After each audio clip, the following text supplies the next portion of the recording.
give you a good overview of the outside. It's straight on all four sides. The only thing about it that's not straight that I mentioned to you on the phone is right in here. Bumper's bent down on the inside. It's down about an inch up in there. It's straight over here, but down about an inch right in there.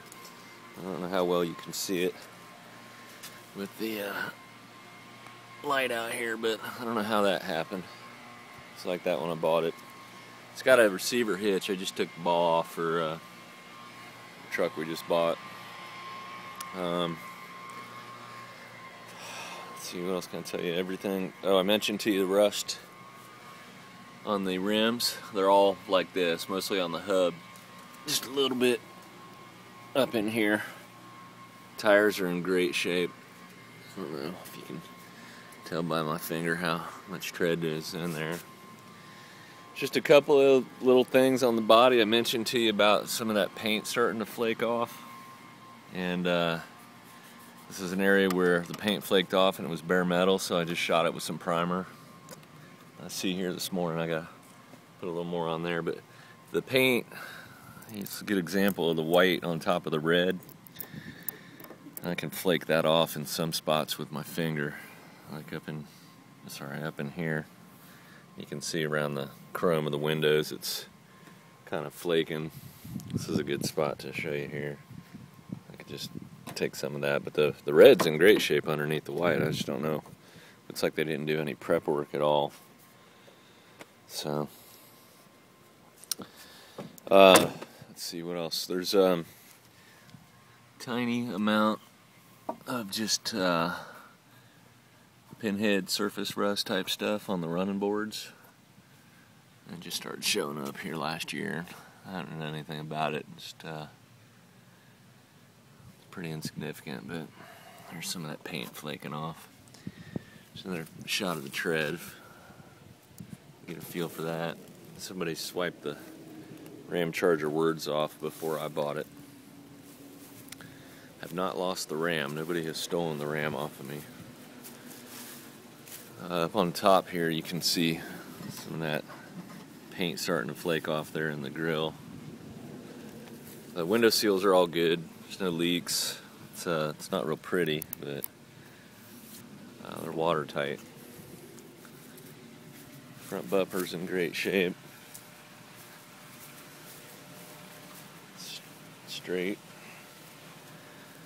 And I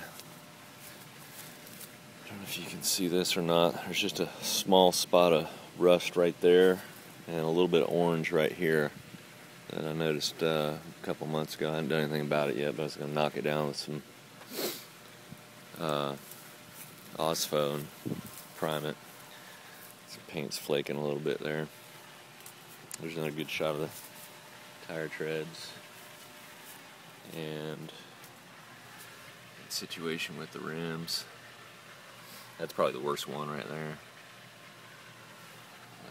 Oh, it's the hubs. I didn't think about showing that. I haven't done anything with the axles or anything. Swipe that word off of there. Let's see, what else can I show you? I mean, it's just paint's flaking off. Pretty much wherever there's chrome at, the paint's starting to flake off. And did notice this morning got a little bit of orange right here. So, but you know, I never ran a magnet on it or anything, but I didn't find any plastic anywhere. I'll show you the top here. It's kind of dirty. Got a Thule rack system on it. I'm going to leave these on the rails, but I was carrying my kayak with it. It's kind of dirty up here, but you can see fingertip up there. That bare metal started showing, so I primed that. It's just a few areas that I had to put some primer down. That flaked off there, bare metal showing there. See how that's starting to flake off like that? So that's what has happened in these areas that I put primer on. You can see the paint starting to flake off on the hinges here. That's a new spot. So those are couple examples of some tiny little rust things that weren't there before. But there's no major cancer anywhere on it. And that's it for the exterior.